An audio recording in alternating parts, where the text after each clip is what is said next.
the most interesting test match that I would have seen on television or physically at the ground, there'd be many, but I think the closest would be the 1986 tied test match in Madras. It was historic. It was the second time in the history of cricket that a test match was tied. Australia incidentally were involved in both the test matches, but then it's not just the result of the game because it was tied that it was interesting. The entire 5 days were very engrossing for Australia to come to India in that hit. Dean Jones getting a double century in spite of the fact that he was not feeling well. Australia got more than 500 runs. Then Kapil Dev scored a century. India got about 400 runs. And then Australia, the way they batted in the third innings, their second innings, I mean, it was just like what England are doing now. But for Alan Border to declare on the last day, setting India a target of 348 was very, very brave. Yes, those days you would have about 225, 250 runs in a day's play. And on the last day, and that too in Madras where the ball was turning. But the way India started, Gavaskar, Shrikant, Mohinder Amarnath, at one stage I think India were about 250 for 3 or thereabouts when they lost a couple of wickets, including Kapil Dev and Mohammad Azharuddin. And then it looked as if India will lose the test match. Remember, those days they did not have the stipulated 90 overs in a day. So you would play for 5 hours and then you'll have the mandatory 15 overs in the last hour. Australia wanted to bowl as many overs and India also wanted to bat as many overs. Very interesting. You reached the last 30 odd minutes where India had about 3 or 4 wickets. Ravi Shastri incidentally was batting very well. Chetan Sharma and Ravi Shastri had a partnership. And then the last over that was bowled by Greg Matthews. I think on the penultimate delivery, and Maninder Singh still feels that he got an inside edge to it. But maybe the umpires also wanted to be a part of history and the test match was tied. Incidentally, there was a gentleman sitting in the Australian dressing room who was their coach, Bob Simpson, who was member of the Australian cricket team that featured in the first tied test match ever, Australia versus West Indies in 60-61. And it's been almost 37 odd years. There has not been a tied test match. And while the England-New Zealand test match was nearing its end, I did fleetingly think that maybe this will be the third tied test match ever. Not true.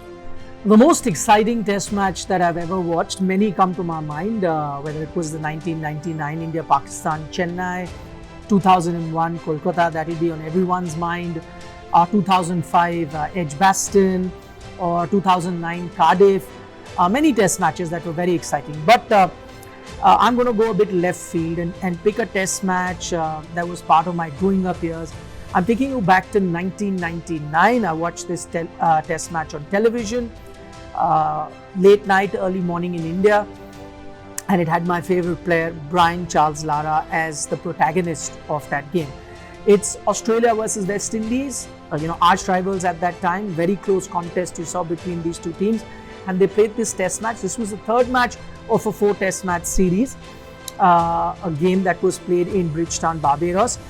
Before that, one test match Australia had won, the other test match West Indies had won, so the series was 1-1. And this particular test match, why it was so exciting is because Australia, I think on the first innings had about a 150 run lead, and then they were dismissed for about 149 or 150 in the second innings, and it left West Indies chasing 308 to win a test match. So firstly, that's a big total in the fourth innings to chase. And then there was nobody else who stepped up other than Brian Lara. So Brian Lara gets 150 odd not out. And the second highest score, if I'm not mistaken, was Jimmy Adams. And he got about 38 or so. And there was another 30. And everyone else was just, 12, 10 or single digits, lots of ducks. So only one man stood between victory for Australia, that was Brian Charles Lara. And what was special about this match and why it was exciting is the fact that at one point there was a partnership between Jimmy Adams and Brian Lara, but once Jimmy Adams got out, I think the last recognized batsman was Ridley Jacob, the wicket keeper. And when he got out, West Indies still needed 60 odd runs to win. There was another wicket of Perry that fell at the same score. So 60 needed with just 2 batsmen remaining.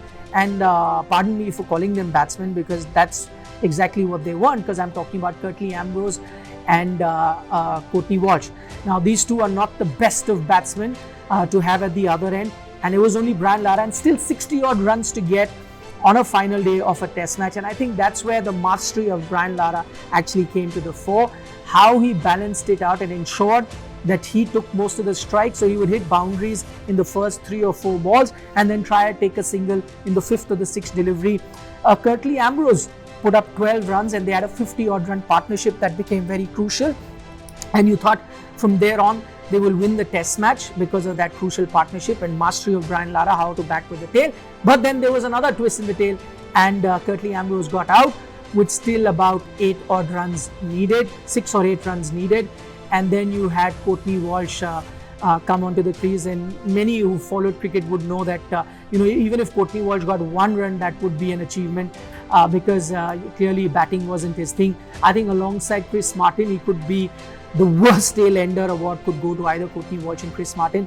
But Courtney Walsh didn't get any runs, survived 5 balls. Brian Lara did all the scoring, and then that winning shot that came, I think it was a boundary that Brian Lara hit. And the entire stadium started jumping and dancing, and Brian Lara too ran and the team came down. So I think that was a very, very exciting test match, the way it finished, and that remains one of the most exciting matches that I've ever seen. So for me, I think if you're asking me what was the greatest or best test match I witnessed, it's really hard to look beyond the Ben Stokes show at Headingley in 2019. Now remember, it was an interesting Ashes series and England were being completely dominated at home by the Aussies. And if they had lost in Headingley, the Ashes were done at that point and they needed a win. And Ben Stokes, I remember, came in at a time when it looked like England's prospects of winning were actually pretty bleak. And then he ended up playing some of the best counter-attacking test cricket I've ever seen. In fact, now that you think about it in hindsight, 2022, what you're seeing Bazball in 2022-23, you saw the genesis of it at that point because he was playing some outrageous shots. He was hitting Nathan Lyon, one of the best test spinners ever, for reverse sweep sixes. And then every shot that he made, he kind of put a lot of belief into the fans, and then, oh man, that eruption when he hit the winning shot. And of course, who can forget that legendary 1 not out from Jack Leach? I mean, it ended up getting him glasses, free glasses for life. So I think for me, that has to be the greatest test match, and I think the best advertisement for the game that you can ever see is that anything can happen in test cricket. You want to watch that match? Well, for me, the best test for me is, of course, India-Australia. Back in 2001 in Kolkata, India 1-0 down in the series, and why I also fondly remember it is also because not just because of what exactly happened in the match. Of course, India put under pressure, had to fight back into the match. Wouldn't have happened had it not been for a certain VVS Lakshman and Harbhajan Singh. But also this was a team, I think back in the day, even though I was too young back then, I would say, but this was a team which was looking for identity, which was fighting for identity, and what other opposition would you want to make a statement against than Australia? This was an Australia side which was not just in the ascendancy, they were already world champions in so many ways.